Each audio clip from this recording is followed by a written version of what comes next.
Good evening students. Hopefully आप सबने अभी तक पीपीसी के नोट्स प्रिपेयर कर लिए होंगे and in this video I will be explaining you how central problems of economy are solve with the help of PPC. और PPC के लिए जो रेलिवेंट मटेरियल है वो मैं ऑलरेडी आप सबको व्हाट्सएप पे प्रोवाइड करा ही चुकी हूँ। तो before I start with the PPC मैं बताती हूँ आपको कि हमारे पास 3 तरह की अर्थव्यवस्थाएं थी। फर्स्ट जो हमारे पास जो इकोनॉमी थी वो थी समाजवादी अर्थव्यवस्था। जो समाजवादी जो अर्थव्यवस्था होता है इसमें क्या उत्पादन करना है, कितना करना है, कैसे करना है और किसके लिए करना है, ये जो सेंट्रल प्रॉब्लम्स हैं, ये सभी जो डिसीजंस हैं वो किसके द्वारा लिए जाते हैं, वो सरकार द्वारा लिए जाते हैं। क्योंकि जो बेसिकली जो गवर्नमेंट होती है वो लोगों के वेलफेयर के लिए काम करती है। तो समाजवादी अर्थव्यवस्था में जो सेंट्रल जो पावर जो होती है वो किसके पास होती है, गवर्नमेंट के पास होती है। और ये सारी जो प्रॉब्लम्स होती हैं, सेंट्रल प्रॉब्लम्स जो होती हैं, इनके लिए डिसीजन जो है वो गवर्नमेंट के द्वारा ही लिए जाते हैं। सेकेंड जो इकोनॉमी हमारे पास आती है दैट इज पूंजीवादी अर्थव्यवस्था। पूंजीवादी अर्थव्यवस्था में क्या उत्पादन करना है, कितना और कैसे करना है, ये सब डिसीजन जो है वो प्राइवेट एंटरप्रेन्योर्स के द्वारा लिए जाते हैं। और प्राइवेट एंटरप्रेन्योर्स जो होते हैं आप सबको पता है कि वो प्रॉफिट के मोटिव से प्रोडक्शन करते हैं।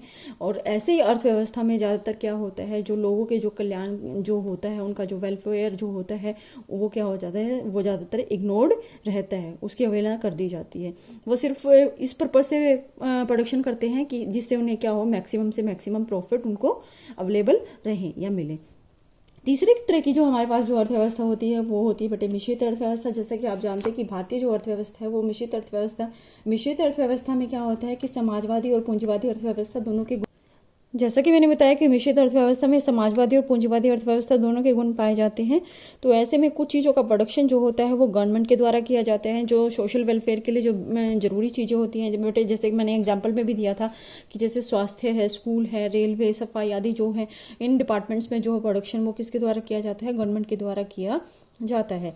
जबकि जो है प्रॉफिट के लिए जिन चीज़ों का उत्पादन किया जाता है वो क्या है, निजी क्षेत्र के हाथों में सौंप दिया जाता है। कुछ चीज़ें जैसे क्या हो गया, कपड़ा हो गया और फूड प्रोडक्ट्स वगैरह हो गए, इसमें वो जितना चाहे क्या है मार्केट फोर्सेस के अकॉर्डिंगली वो क्या कर सकते हैं, उत्पादन कर सकते हैं। तो नाउ कम्स बटे production possibility curve. Production possibility जो है डिफरेंट जो इकोनॉमिस्ट हैं बेटे, उन्होंने इसकी अलग अलग तरीके से डेफिनेशंस दी हैं। जैसे क्या है, सैमुअल्सन है, पीटरसन है, फर्गुसन है। इन्होंने जो ये हमारे जो सेंट्रल प्रॉब्लम्स हैं इनके सॉल्यूशन के लिए ये पीपीसी का क्या किया था, प्रतिपादन किया था कि पीपीसी के थ्रू हम क्या कर सकते हैं, ये जो हमारे जो सेंट्रल प्रॉब्लम्स है इनको क्या किया जा सकता है, सॉल्व किया जा सकता है। पीपीसी बेसिकली बताता क्या है, प्रोडक्शन पॉसिबिलिटी कर्व, इसे हम शॉर्ट फॉर्म में पीपीसी भी बोलते हैं बेटे। पीपीसी क्या बताता है कि पीपीसी बताता है कि अगर हमें संसाधन दिए हुए हों और हमें क्या है टेक्निक दी हुई हो, तो हम दोनों वस्तुओं की कि किस वस्तु की कितनी मात्रा हम क्या कर सकते हैं, बना सकते हैं, वो हमें कौन बताता है, पीपीसी बताता है। क्या होता है कि इकोनॉमिक्स में क्या होता है कि कुछ चीज़ों को हम क्या करके मान के चलते हैं कि कांस्टेंट मान के चलते हैं, क्योंकि अगर हम कांस्टेंट उनको नहीं मानेंगे तो हमारी जो थ्योरी है वो एप्लीकेबल नहीं होगी। इसलिए हमें शॉर्ट टर्म में क्या है, कुछ चीज़ों को क्या करना पड़ता है, कांस्टेंट मान के चलना पड़ता है। तो जिन्हें ही क्या कहा जाता है, मान्यताएं कहा जाता है। उत्पादन हमारी जो पीपीसी के लिए जो अजम्पशंस हैं, मान्यताएं हैं, वो क्या है कि उत्पादन के जो साधन हैं दिए हुए हैं तथा स्थिर हैं। इसका क्या मतलब है बेटे कि प्रोडक्शन करने के लिए फॉर एग्जाम्पल मेरे को 10 लाख रुपए दिए गए हैं, तो प्रोडक्शन करने के लिए जो 10 लाख रुपए हैं वो क्या है, मेरे उत्पादन के साधन, वो क्या है, दिए हुए हैं तथा स्थिर हैं। यानी कि 10 लाख रुपए को से मैं मेरे पास 1 रुपया अभी क्या होगा, ज़्यादा नहीं होगा। टेक्निक जो है वो गिवन है और वो स्थिर है। उत्पादन करने के लिए मेरे पास जैसे फॉर एग्जांपल 2 टेक्निक है, लेबर इंटेंसिव या कैपिटल इंटेंसिव टेक्निक जो है, दोनों में से कोई भी एक टेक्निक मुझे गिवन होगी और उसको चेंज नहीं किया जा सकता। साथ के साथ हम ये भी डिसाइड करते हैं कि यहाँ पे थर्ड जो अजम्पशन हम लोगों को दी गई है वो बटे क्या है कि सिर्फ 2 ही वस्तुओं का क्या किया जाता है, उत्पादन किया जाता है। 2 वस्तुओं का उत्पादन करने का मतलब ये है, हम अपनी कन्वीनियंस के लिए मान के चलते हैं कि अर्थव्यवस्था में 2 ही वस्तुओं का उत्पादन किया जाता है। 2 उत्पादन जो होता है वो बहुत सारी चीज़ों का किया जाता है, लेकिन हम अपनी कन्वीनियंस के लिए और थ्योरी को एप्लीकेबल करने के लिए हम ये मान के चलते हैं कि 2 ही वस्तुओं का उत्पादन किया जाता है। सेकेंडली हमारे जो साधन हैं उनका क्या किया जाता है, कुशलतम उपयोग किया जाता है। कुशलतम यानी कि मुझे जो 10 लाख रुपए दिए गए हैं वो मैं उनका क्या कर रही हूँ, मैक्सिमम यूज़ कर रही हूँ। मैक्सिमम मैं उनसे जितना प्रोडक्शन क्या कर सकती हूँ मैं उतना उनसे कर रही हूँ। अब अब आती है बेटे ये जो हमें पीपीसी दिया गया है इसकी व्याख्या क्या होती है। यहाँ पे मैंने तुमको एग्जाम्पल भी वही दिया जो मैंने अभी तुम लोगों को कोट किया है। वो ये क्या है बेटे कि मान लो कि हम मुझे क्या है जो साधन है वो 10 लाख रुपए दिए गए हैं निवेश के लिए, और यहाँ पे मैं 10 लाख रुपए से क्या कर रही हूँ, दो चीज़ों का प्रोडक्शन कर रही हूँ। पहला है वीट और दूसरा है क्लोथ। अगर मैं 10 के 10 लाख रुपए क्लोथ के प्रोडक्शन में लगाती हूँ तो मैं मैक्सिमम क्लोथ की कितनी यूनिट्स बना सकती हूँ, 15 यूनिट्स बना सकती हूँ। ऐसे में मेरा जो वीट का प्रोडक्शन क्या होगा, 0 होगा। अगर मैं वीट का प्रोडक्शन भी बढ़ाना चाहती हूँ या मैं करना चाहती हूँ तो इसके लिए मुझे क्या है, क्योंकि मेरे 10 लाख रुपए यहाँ पे लग रहे हैं तो मुझे 10 लाख में से कुछ रुपए वीट के प्रोडक्शन में लगाने पड़ेंगे। जब वीट की यहाँ क्लोथ के प्रोडक्शन से पैसे हटा के मैं वीट के प्रोडक्शन में लगाती हूँ तो इससे क्या होगा, क्लोथ का प्रोडक्शन कम हो जाएगा और वीट का प्रोडक्शन 0 से बढ़ के कितना हो जाएगा, 2 हो जाएगा। इसी तरीके से बेटे फिर फर्दर क्या है, जैसे जैसे मुझे वीट का प्रोडक्शन अगर ज़्यादा चाहिए तो मैं ऐसे ऐसे संसाधन यहाँ से हटा के इसके प्रोडक्शन में लगाती चली जाऊँगी, तो जिसकी वजह से क्या है, क्लोथ का प्रोडक्शन कम और वीट का प्रोडक्शन क्या होता चला जाएगा, ज़्यादा होता चला जाएगा। अगर मैं सारे के सारे संसाधन फॉर एग्जांपल कि मैं अगर 10 लाख रुपए वीट के प्रोडक्शन में लगाती हूँ तो मैं वीट की मैक्सिमम 8 यूनिट्स बना सकती हूँ। और ऐसे में क्या होगा बेटे, क्लोथ का प्रोडक्शन क्या हो जाएगा, उत्पादन क्या हो जाएगा, 0 हो जाएगा। यही चीज़ में यहाँ पे अगर वीट का मैं सारे के सारे संसाधन अगर वीट के प्रोडक्शन में लगाती हूँ तो उसकी मैक्सिमम कितनी यूनिट्स बनाई जा सकती है, 8 यूनिट बनाई जा सकती है। और अगर सारे के सारे संसाधन अगर मैं क्लोथ के प्रोडक्शन में लगाती हूँ तो उसकी मैक्सिमम कितनी यूनिट्स में प्रोड्यूस कर सकती हूँ, 15 यूनिट्स में यहाँ पे प्रोड्यूस कर सकती हूँ। इसके अलावा यहाँ पे प्रोड्यूसर क्या अपनी कन्वीनियंस के हिसाब से डिफरेंट कॉम्बिनेशन उसके पास हैं, वो 2 या 12, 4 या 8, 6 या 3 वाला कॉम्बिनेशन भी क्या कर सकता है, चूज कर सकता है। अब आता है बेटे कर्व कैसे होता है कि ये जो पीपीसी का जो कर्व होता है ये क्या होता है, डाउनवर्ड स्लोपिंग होता है। ये ओ एक्स एक्सिस है और ये ओ वाई एक्सिस है। ओ एक्स एक्सिस पे हमने वीट का प्रोडक्शन लिया है और ओ वाई एक्सिस पे मैं ये बड़े वाला डायग्राम आप लोगों को दिखाती हूँ। डायग्राम दोनों सेम ही है लेकिन ये थोड़ा क्लैरिटी के लिए थोड़ा बड़ा है, इसलिए मैंने दोबारा डायग्राम ने यहाँ पे आप लोगों को बना के दिखाया। यहाँ पे ओ एक्स एक्सिस पे वीट का प्रोडक्शन, ओ वाई एक्सिस पे क्लोथ का प्रोडक्शन मैंने लिया है। यदि अगर मैं सिर्फ और सिर्फ क्या करती हूँ, क्लोथ का प्रोडक्शन करती हूँ तो मैं ज़्यादा से ज़्यादा क्या है, मैं 10 के 10 लाख रुपए अगर क्लोथ के प्रोडक्शन में लगाती हूँ तो मैं क्लोथ की कितनी क्वांटिटी प्रोड्यूस कर सकती हूँ, ओ ए। अगर मैं सारे के सारा जो है वो 10 लाख रुपए की जो इन्वेस्टमेंट है मैं वो वीट के प्रोडक्शन में लगाती हूँ तो मैं यहाँ पे कितना प्रोडक्शन कर सकती हूँ वीट का, ओ डी। ये क्या है, लिमिट्स को दिखाता है कि आप कितनी क्वांटिटी में किस चीज़ का क्या है प्रोडक्शन कर सकते हो। इसके अलावा अगर मुझे दोनों का ही कोई ना कोई क्वांटिटी चाहिए, मुझे इसका भी प्रोडक्शन करना है, मुझे इसका भी प्रोडक्शन करना है, तो सपोज करो मैं बी पॉइंट पे अगर प्रोडक्शन कर रही हूँ तो बी पॉइंट पे क्या होगा कि बी के कॉरस्पॉन्डिंग वाई पे यहाँ पे मिलाएंगे, वाई एक्सिस पे मिलाएंगे और एक्स एक्सिस पे मिलाएंगे। तो ऐसे में क्या होगा बेटे, मैं ओ वाई उत्पादन करूंगी क्लोथ का और ओ एक्स उत्पादन करूंगी मैं वीट का। अगर मुझे चाहिए कि मुझे वीट का प्रोडक्शन ज़्यादा चाहिए तो ऐसे में क्या करना पड़ेगा, एक वस्तु का उत्पादन बढ़ाने के लिए हमें हमेशा क्या करना पड़ता है, दूसरी वस्तु का उत्पादन कम करना पड़ता है बेटे, क्योंकि दोनों वस्तुओं का उत्पादन साथ में नहीं बढ़ाया जा सकता, क्योंकि संसाधन क्या है हमारे पास, गिवन है, स्थिर हैं, वो लिमिटेड हैं। तो ऐसे में क्या होगा, अगर मुझे ओ एक्स का उत्पादन बढ़ाना है तो मुझे अगर सपोज करो मैं सी पॉइंट पे उत्पादन करती हूँ तो ऐसे में मुझे क्या करना पड़ेगा बेटे, वाई का उत्पादन घटाना पड़ेगा, जिससे क्या हो जाएगा मेरा एक्स का उत्पादन यानी कि वीट का उत्पादन बढ़ के ओ एक्स से क्या हो जाएगा, ओ एक्स 1 हो जाएगा। यही चीज़ मैंने तुम लोगों को यहाँ पे एक्सप्लेन करके बताई है। इसकी ये हमारा जो है कि ये क्या है, पीपीसी कर्व है। अब आता है बेटे इस पीपीसी कर्व पे हमारे डिफरेंट पॉइंट्स होते हैं। मैं उनके बारे में बताती हूँ कि पीपीसी कर्व पे जितने भी पॉइंट्स होते हैं वो किस चीज़ को दिखाते हैं। सपोज करो एक पीपीसी कर्व है, पीपीसी कर्व पे A B C D point क्या है, ये A B C D point जो है ये संसाधनों के कुशल उपयोग को दिखाए। संसाधनों का कुशलतम उपयोग कब होता है बेटे, जब मेरे को जितने भी पैसे गिवन हैं, मैंने आप लोगों को बताया था कि 10 लाख रुपए मुझे गिवन है, तो अगर 10 के 10 लाख रुपए मैं यहाँ पे खर्च कर देती हूँ और मैं मैक्सिमम प्रोडक्शन उससे गेन करती हूँ तो उसे क्या कहा जाता है, संसाधनों का कुशलतम उपयोग कहा जाता है। क्योंकि यहाँ पे अगर मैं ओ ए अगर क्वांटिटी बना रही हूँ दैट मीन्स कि मैं सिर्फ और सिर्फ वाई वस्तु का उत्पादन कर रही हूँ और अगर ओ डी मात्रा बना रही हूँ तो दैट मीन्स कि मैं सिर्फ और सिर्फ एक्स वस्तु का उत्पादन कर रही हूँ बेटे। इसके अलावा ये डिफरेंट कॉम्बिनेशन है जो दिखाते हैं कि मैं किस वस्तु की कितनी मात्रा क्या कर सकती हूँ, बना सकती हूँ। फॉर एग्जाम्पल मैं एफ पॉइंट पे उत्पादन कर रही हूँ। एफ पॉइंट पे उत्पादन करने का मतलब है कि यहाँ पे मेरे 10 लाख, इस पॉइंट पे भी 10 लाख रुपए खर्च मेरे हो रहे हैं, यहाँ पे भी, यहाँ पे भी, यहाँ पे भी। एफ पॉइंट का मतलब क्या है कि मेरा क्या है, प्रोडक्शन क्या है, यहाँ पे 10 लाख रुपए से कम है, यानी कि सपोज करो कि मैंने यहाँ पे कितने रुपए खर्च किए, 5 लाख रुपए, 5 लाख रुपए यहाँ पे मेरे क्या हो गए हैं, बच गए हैं। तो ऐसे में क्या होगा, ये क्या कहलाएगा, संसाधनों का अल्प प्रयोग, यानी कि मैक्सिमम में 10 लाख रुपए से जितना प्रोडक्शन में गेन कर सकती थी उतना मैंने नहीं किया। ऐसे में मेरे जो संसाधन थे वो अंडर यूटिलाइज रह गए हैं। तो अगर ई पॉइंट की बात करें, अगर पीपीसी लाइन के ऊपर कोई भी पॉइंट है तो वो किसको दिखाएगा, संसाधनों के कुशलतम उपयोग को दिखाएगा। पीपीसी लाइन के अंडर, इसके अंडर अगर कोई भी पॉइंट कहीं पे भी है तो वो किसको दिखाएगा, संसाधनों के कुशल उपयोग को, यानी कि वो दिखा रहा है कि आपने 10 लाख रुपए खर्च नहीं किए हैं पूरे।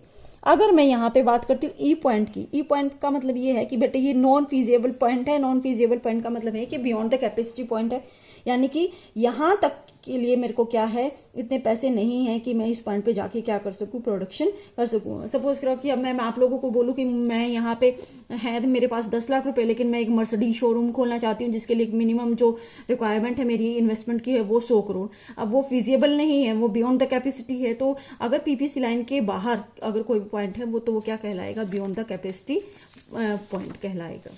फिर आता है बेटे प्रॉपर्टीज ऑफ पीपीसी। पीपीसी की जो है विशेषताएं क्या होती हैं। पीपीसी जो हमारा जो कर्व होता है वो ऊपर से नीचे की ओर झुका हुआ होता है, जैसा कि मैंने आप लोगों को बताया, ये ऊपर से नीचे की ओर झुका हुआ होता है। क्यों, क्योंकि एक वस्तु का अगर उत्पादन हमें बढ़ाना है, ये क्या है हमारा ओ वाई और ये क्या है ओ एक्स। अगर हमें एक्स का उत्पादन बढ़ाना है, एक्स का उत्पादन क्या होगा, ये हो गया एक्स से x1 हो गया। पहले आप इतनी क्वांटिटी बना रहे थे, अब इतनी बना रहे हो, तो आपको क्या करना पड़ेगा, दूसरी वस्तु का उत्पादन क्या करना पड़ता है, कम करना पड़ता है। इसलिए क्या होता है, पीपीसी जो होता है वो ऊपर से नीचे की ओर झुका हुआ होता है, जो हमें बताता है कि एक वस्तु का उत्पादन बढ़ाने के लिए क्या करना पड़ता है, दूसरी वस्तु का उत्पादन क्या करना है, कम करना पड़ेगा। पीपीसी की जो शेप होती है, जो शेप होती है ना बेटे, ये वाली शेप, ये जो ये शेप है, ये ओरिजिन पॉइंट होता है। ये ओरिजिन पॉइंट की ओर क्या है, नतोदर है। इस तरह की जो शेप होती है ना, ये ऐसे नहीं है बेटे, इस तरह की शेप को हम बोलते हैं उन्नतोदर। क्या बोलते हैं, उन्नतोदर। और ये जो शेप है इसे हम क्या कहते हैं बेटे, नतोदर। ये मूल बिंदु की ओर क्या होता है, नतोदर होता है। क्यों, क्योंकि जो है मार्जिनल रेट ऑफ ट्रांसफॉर्मेशन जो है वो क्या होती जाती है, बढ़ती जाती है। मार्जिनल रेट ऑफ ट्रांसफॉर्मेशन, अब तुम लोग पूछोगे, फॉर एग्जाम्पल मैं तुम लोगों को बताती हूँ कि यहाँ पे मैंने x वस्तु का उत्पादन लेती हूँ, यहाँ पे मैं y वस्तु का उत्पादन लेती हूँ। मैं सेम एग्जाम्पल यहाँ पे ले रही हूँ, 0 2 4 6 8 15 12 8 3 0। यहाँ पे मार्जिनल रेट ऑफ ट्रांसफॉर्मेशन या जो है एमओसी भी मैं इसको बोल सकती हूँ, मार्जिनल अपॉर्चुनिटी कॉस्ट। वो क्या है, मैं पहली यूनिट का नहीं निकाल रही हूँ। यहाँ पे मैंने कुछ संसाधन क्या है, वाई वस्तु से हटा के किस में लगाए हैं, एक्स वस्तु में लगाए हैं। इसके में कितने का अंतर आया, एक्स और वाई का मैं ले रही हूँ। यहाँ पे मार्जिनल रेट ऑफ ट्रांसफॉर्मेशन कितने से बढ़ा, 2 से बढ़ा। खोई कितनी, 3।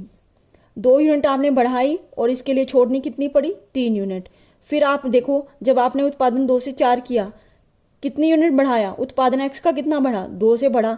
लेकिन 12 से 8 पे आते आते आपने कितनी यूनिट खो दी बेटे, 4। सेम चीज यहाँ पे बढ़ाई कितनी, 2 यूनिट से आपका प्रोडक्शन बढ़ा और आपको खोनी कितनी पड़ी, वाई की 5। ठीक है, तो ये जो है ना 3 4 5 कि एक वस्तु का अधिक उत्पादन करने के लिए हमें दूसरी वस्तु की ज्यादा इकाइयां क्या करनी पड़ती हैं बेटे, छोड़नी पड़ती हैं। इसलिए हम इसे क्या कहते हैं, MRT, marginal rate of transformation, की एक वस्तु को हम क्या कर रहे हैं, दूसरी वस्तु में बदल रहे हैं। इसलिए जो है वो पीपीसी को क्या कहा जाता है, रूपांतरण वक्र भी कहा जाता है। और ये जो है सीमांत कि इनका एडिशनल जो यूनिट होती है जब उसका प्रोडक्शन किया जाता है, तो पहले और एडिशनल यूनिट में कितने का डिफरेंस होता है, उसे क्या कहा जाता है, सीमांत कहा जाता है। ये जो रेट ऑफ ट्रांसफॉर्मेशन है ये क्या हो रही है, सीमांत जो है, मार्जिनल रेट ऑफ ट्रांसफॉर्मेशन लगातार बढ़ती जा रही है, इसलिए क्या कहा जाता है। इसलिए ये जो पीपीसी जो होता है वो मूल बिंदु की ओर क्या होता है बेटे, वो इस तरीके से होता है, इसकी शेप इस तरीके से होती है। अगर आप चाहो तो इसको आप डायग्राम की सहायता से भी आप यहाँ पे दिखा सकते हो। फॉर एग्जाम्पल मैं आप लोगों को दिखाती हूँ कि मान लो आपका ये है प्रोडक्शन, कि आपने कितनी यूनिट खोई, पहले सपोज करो मैं आपने कितनी खोई, वाई की इतनी खोई और एक्स का इतना आपको मिला। फिर आपने वाई की इतनी खोई और एक्स का आपको इतना मिला। ये जो है आप क्या कर रहे हो, वाई की ज्यादा यूनिट आपको क्या करनी पड़ रही है। ये गैप देखो बेटे, यहाँ पे ये आपका क्या है, ये बढ़ता जा रहा है, यानी कि मार्जिनल रेट ऑफ ट्रांसफॉर्मेशन क्या हो रही है, बढ़ती जा रही है। ये थी बेटे पीपीसी की प्रॉपर्टीज। अब आता है shifting and rotation of PPC. Shifting का क्या मतलब होता है कि दोनों ही वस्तुओं के लिए क्या होता है, चीजें क्या हो जाए, दोनों ही वस्तुओं के लिए क्या होता है, एक्स और वाई के लिए रिसोर्सेज या जो टेक्निक होती है उसमें चेंज आ जाता है। तो पीपीसी क्या होता है पूरी तरीके से, या तो सपोज करो आपका इनिशियल जो कर्व है वो पीपी ये है, जब रिसोर्सेज या टेक्निक क्या होती हैं चेंज होती हैं तो आपका पीपी कर्व पूरी तरह से क्या होता है आगे या पीछे की ओर क्या हो जाएगा, चला जाएगा। इसे क्या कहा जाता है, क्या कहा जाएगा, शिफ्टिंग इन पीपीसी। ठीक है, लेकिन रोटेशन क्या होता है बेटे, जब आपका किसी एक एंड से, सपोज करो एक एंड पे तो उतना ही रहे, रोटेशन क्या होता है कि एक साइड से घूम जाएगा। यहाँ पे y का उत्पादन तो उतना ही है लेकिन x का उत्पादन क्या हो गया, बढ़ गया। या मैं तुम लोगों को ऐसे भी बोल सकती हूँ बेटे कि यहाँ से ऐसे कि y का क्या हो गया, बढ़ गया, लेकिन x का क्या है उतने का उतना ही है। ये क्या कहलाएगा, जब क्या होता है संसाधन जो होते हैं किसी एक वस्तु के लिए ही परिवर्तित होते हैं, बदलते हैं, बढ़ते या घटते हैं, तो उसे क्या कहा जाता है बेटे, रोटेशन इन पीपीसी। और जब दोनों वस्तुओं के लिए चेंज आता है तो उसे क्या कहा जाता है, शिफ्ट इन पीपीसी। अब जो पीपीसी में जो शिफ्ट होता है बेटे वो लेफ्ट की ओर भी हो सकता है और वो क्या हो सकता है, राइट की ओर भी हो सकता है। ठीक है, शिफ्टिंग इन पीपीसी।